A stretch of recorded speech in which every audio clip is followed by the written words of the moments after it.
Welcome to Citizen Live at 1. I'm Julie Hishuru. Now, pressure is mounting for Kenya Airways to suspend its flights to West African countries that have been hit by the Ebola scourge. The Kenya Medical Association has questioned the airline's continued operations in West Africa and has cast aspersions on KQ's mitigation mechanisms.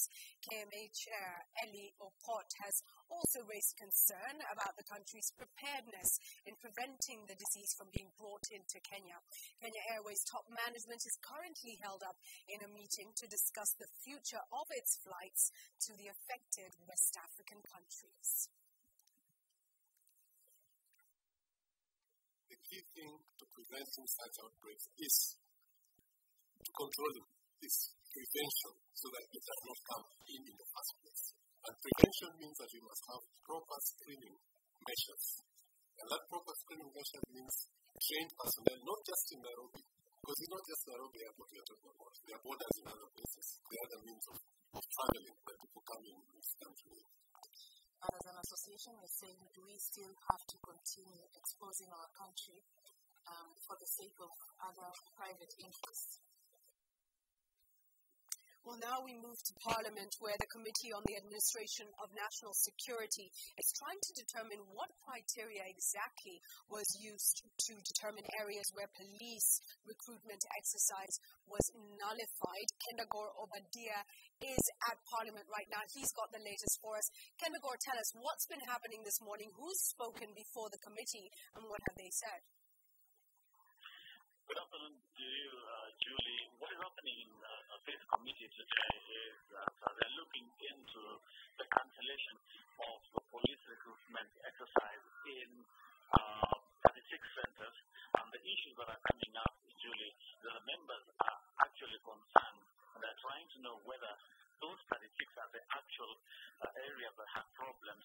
And yet, what is happening is there are complaints from other centers as well that people feel that justice was not done, and the commission, the National Police Commission Chair, and the IG are being asked whether there was due diligence in arriving in the 36 centers, and yet we have a whole lot of complaints from all over the country, and whether there are plans to relook into specific issues as opposed to cancelling the whole exercise. Members are also asking whether there was balance in terms of this recruitment. For example, if a center has reported one case, does that warrant the cancellation of the entire exercise, of the entire recruitment exercise? And the two who are being put on the spot are responding, and they are saying that is what the investigation they did has so far revealed, and that where they have not received any tangible evidence to show that there was malpractice, then they would not touch it. And that they're asking members whether they have evidence so that they can increase the list of those centers that have problems. They are willing, and they're saying that it is still open. They can still do more investigations and see whether there are more stations that need to be cancelled. Thank you, Kendagor. Before you leave us, how long will this whole process take? When will we know the way forward? Come again, Julie, I didn't quite hear you. How long is this whole process likely to take? When will we know the way forward? What is happening is that is what they have just come up with. They have no timeline at the moment, but they are saying if there are still reasons to believe that there was malpractice in any other center, then they would not accept. But they are also looking at specific cases, individual cases, as opposed to the entire exercise, because they cannot, they're saying time is moving, the country needs police officers, and those that have no problem should be admitted as soon as possible, but they have not given any timeline so far. Thank you so much for that update. Kendagor Obadia, who is at Parliament, is keeping track of that story for us. Now, President Kenyatta met with members of the United Nations Security Council, even as fresh talks over the crisis in South Sudan kick off, with IGAD confident that this round will bear fruit. Willis Raburu tells us more. South Sudan continues to be on the radar both regionally and internationally, with peace in Africa's troubled last born a mainstay topic. President Uhuru Kenyatta last night met with members of the UN Security Council and held talks over the war-torn nation. This even as IGAD pledged to take stern action, including punitive measures on the South Sudan should peace continue to be an elusive dream. The agreement between South Sudan President Salva Kiir and the opposition leader Riek Machar, signed in May and reinforced in June, elapsed August 10th. But the Intergovernmental Authority on Development has expressed confidence in the current negotiations. We discussed the role of IGAD vis-à-vis its leadership in addressing the conflict in South Sudan, and very importantly also the humanitarian situation and the type of support we need from partners. On her part, the Foreign Affairs Cabinet Secretary Amina Mohammed said the multi-stakeholder negotiations have set a clear agenda and will address key concerns that have been raised over time. It's clear that there is nothing that is going to happen in the battlefield, that obligations and commitments have been made to solve the crisis using peaceful means, through dialogue, through multi-stakeholder discussions and negotiations, and that's our expectation, and that's something that we would like to see happen. The conflict has killed hundreds of innocent civilians, displaced about 1.5 million, and placed more than 7 million at risk of hunger and disease. Willis Raburu, Citizen. Moving back to the local scene now, and a lorry carrying what could be one of the sources of the killer brews in the country was nabbed yesterday at the Mlolongo Weighbridge in Machakos County. According to the police, the lorry, which had initially been intercepted for overloading after carrying 20 tons more than its capacity, turned out to be carrying not mace, as alleged by the driver, but instead a consignment of 190 drums of ethyl or ethanol, each with 250 liters of the chemical. When the driver of the lorry failed to turn up at the weighbridge after paying 400,000 shillings in bail for overloading, the police were forced to offload the contents of the lorry.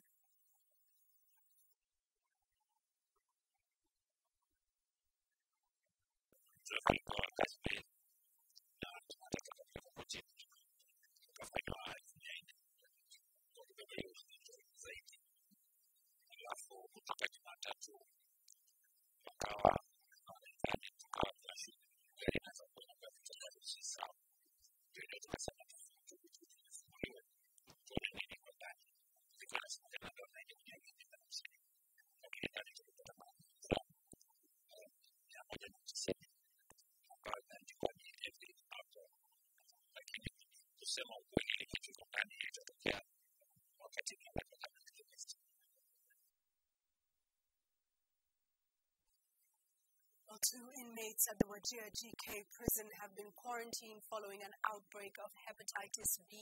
Prison authorities say the outbreak has caused panic at the facility.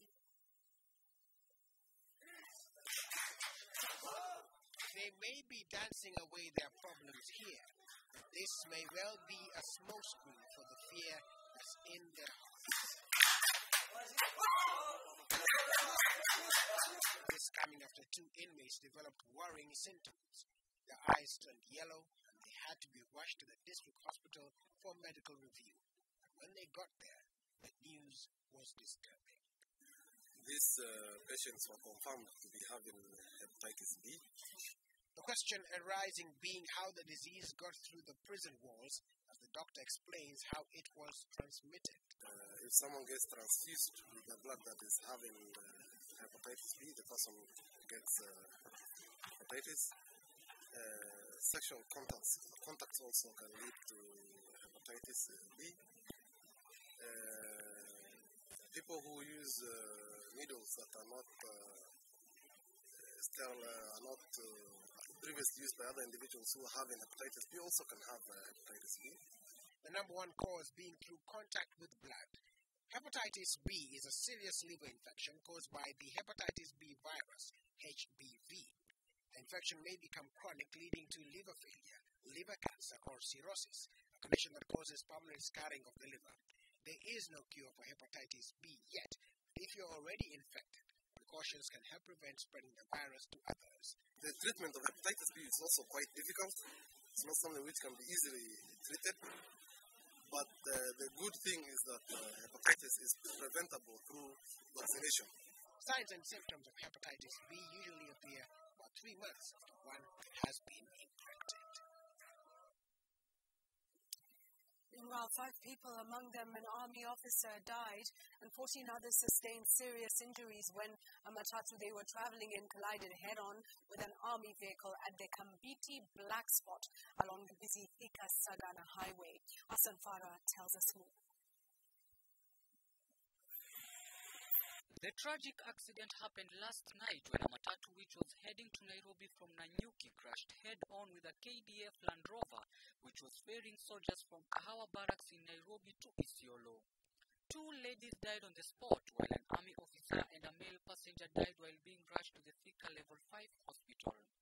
Speaking to the members of the press at the Thika Level 5 hospital where most of the casualties were taken, Kiambu Health Executive Officer Stephen Juguna, accompanied by Murang'a County Police Commander Naomi Chami, confirmed the incident and called on drivers to be cautious while driving on the newly recarpeted road, especially during this wet season. We also had 6 military personnel who have been attended to, stabilized, and actually have now been taken to Forces Memorial. Out of the civilians who have been left, we had 2 severe cases. A woman and a child. And again, we have stabilized them and they have been taken to Kenyatta. I'm appealing to all the motorists who are using that road to be careful when driving. Let's try and drive while sober.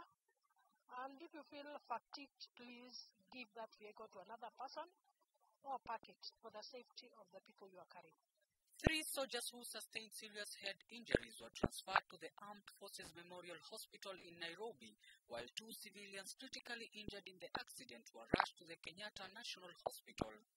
The bodies of the deceased were taken to the General Cargo Thika Level 5 Hospital mortuary. Hassan Farah, Citizen Live at 1. On an appeal made there for people to be careful on the roads, please do be mindful as you drive. Now, a consignment of experimental Ebola drugs arrived by plane in Liberia yesterday to treat 2 doctors suffering from the virus, which has killed more than 1,000 people across 4 West African countries.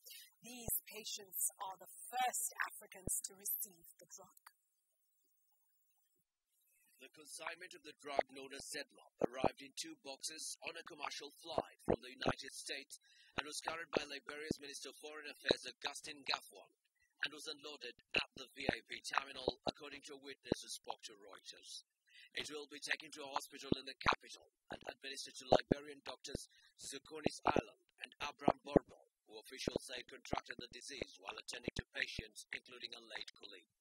This is not the answer. It's just a matter of trial. We need to continue our contact tracing, our surveillance system. We need to continue the health promotion. We need to continue the mechanisms that will break transmission so that we eradicate this disease. By giving it drugs, it is not the answer. The world's worst outbreak of Ebola has claimed the lives of 1,069 people, and there are 1,975 probable and suspected cases, the vast majority in Guinea, Liberia, and Sierra Leone, according to new figures from the World Health Organization.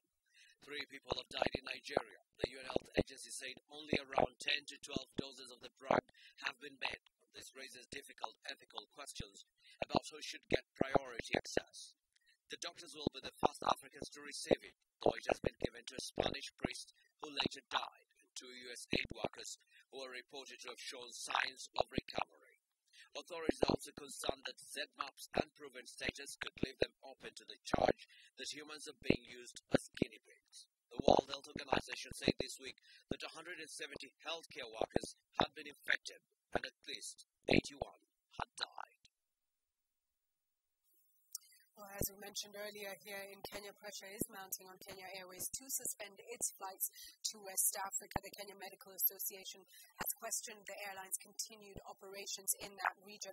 And currently, Kenya Airways, we are told, top management is in a meeting discussing the future of its flights to West Africa.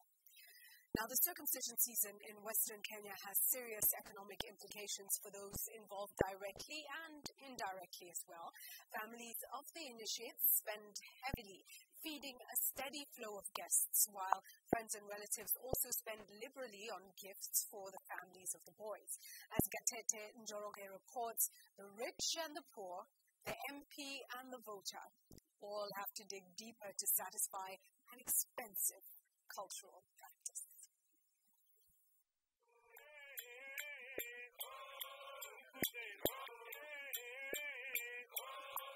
It's celebrations time in Bungoma County. The initiation of young boys into men is highly anticipated here, but the merriment comes at a great cost. Julius Buyela works with the Bungoma County government. His son John Buyela is among the hundreds of young boys facing the knife this season. For the ceremony, the husband to 3 wives has used at least 30,000 shillings. Mambo ya kulisha watu wote vile wako namna hivi 15,000 pia sasa yote inakuja ile kusaidia. Is it an extravagant energy hospital operation option exists? Niko na furaha kwa sababu hiyo ni kibila ambayo sisi wenyewe tunapenda. So kwa sababu maana sisi hatuwezi kusema ati iko namna gani, but hiyo ni kitu ambacho sisi wenyewe Waluhya huwa tunafanya. Like Buyela, many homes throw big ceremonies for their sons where a cow is usually slaughtered for the many visitors. The old men who are in attendance must also be provided with the local brew commonly known as busa in the Luhya community. A small cow in the area goes for about 15,000 shillings, while a little busa is 100 shillings. But not everyone feels the financial burden of circumcision fever. The Kabchai MP James Lusweti, whose son was also being circumcised, has slaughtered 2 cows for his guests.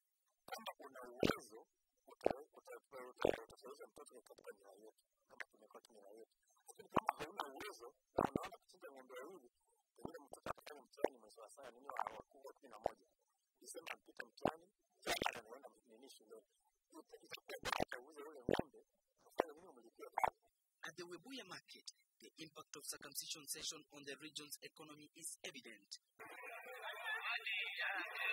Mothers, fathers, sisters are busy buying blankets, laces, and other giveaways, and the traders have a genuine reason to be happy. Business is booming.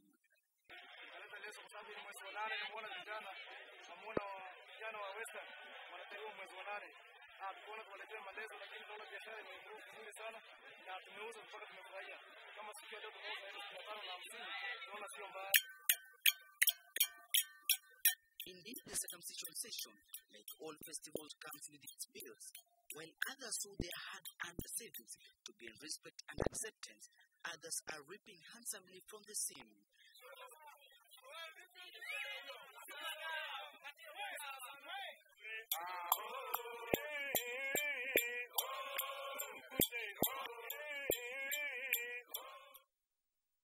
Fascinating series. Leaders from BOMET County have vowed to support the governor's push for a referendum requiring the government to increase the revenue allocation to the counties. The leaders have also rejected the president's approval of county development boards, saying it will create 2 centers of power. Evans Murray has more details for us. BOMET County leaders converged here to deliberate on what position to take over the governor's referendum that seeks to push for more allocation to the counties. After hours of meeting, the leaders resolved to support the governor's push for a referendum dubbed Pesa Mashinani. The referendum is pushing for the increment of county allocations to 45% of the national revenue. That BOMET County is in forefront in collecting signatures to endorse the referendum. That BOMET County needs 100% realization of devolution allocation by supporting referendum. Led by the chairman of Council of Governors, who is also the BOMET County Governor Isaac Ruto, the leaders rejected in totality the president's approval of county development boards. The bill, which was signed into law, elevates senators to the position of chairman. But the point we are putting across is that this is not a competition between the counties and the national government. It is not a competition between the chairman of the Council of Governors and any other political leader in Kenya. It is not a competition between governors in any region with any leader in their region. The leaders also vote to support the Council of Governors move, requiring the government to provide privileges to MCAs, similar to those enjoyed by the members of parliament. The issue of Jubilee leaders, which is Duale and Kindiki and Murkomen, including them, they should think before uttering words towards the governors. Evans Murray for Citizen Live at 1. The National Construction Authority, in partnership with the National Environmental Management Authority, NEMA, has embarked on a national exercise to inspect various construction sites to see whether they meet requirements. The move comes at a time when several cases of buildings under construction and some which have already been completed have collapsed, posing a serious danger to humans and the environment. The operation which started on Monday has been done in Kikuyu, Ruaka, Tenderu, and now in Kiambu County. The instruction related was agreed with the last 10 years. It was good enough to be is proposed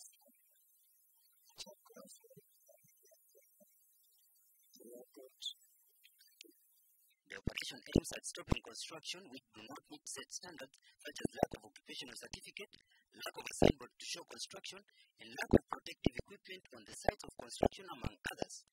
This is in accordance with the National Construction Act 2011, which mandates the body to oversee the construction industry and coordinate its development.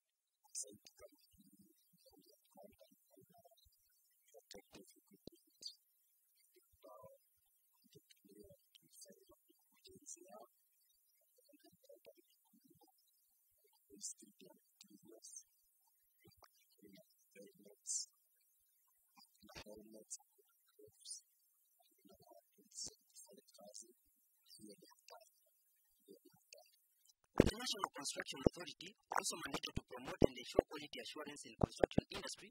The operation will be moved to all 47 counties, with the results expected to give a proposed standard penalty to those who break the law. Morgan Mweke, Citizen Live at 1. We're going to take a break now, but we come back with some shocking news of drought in the country and much more. Stay with Citizen Live at 1.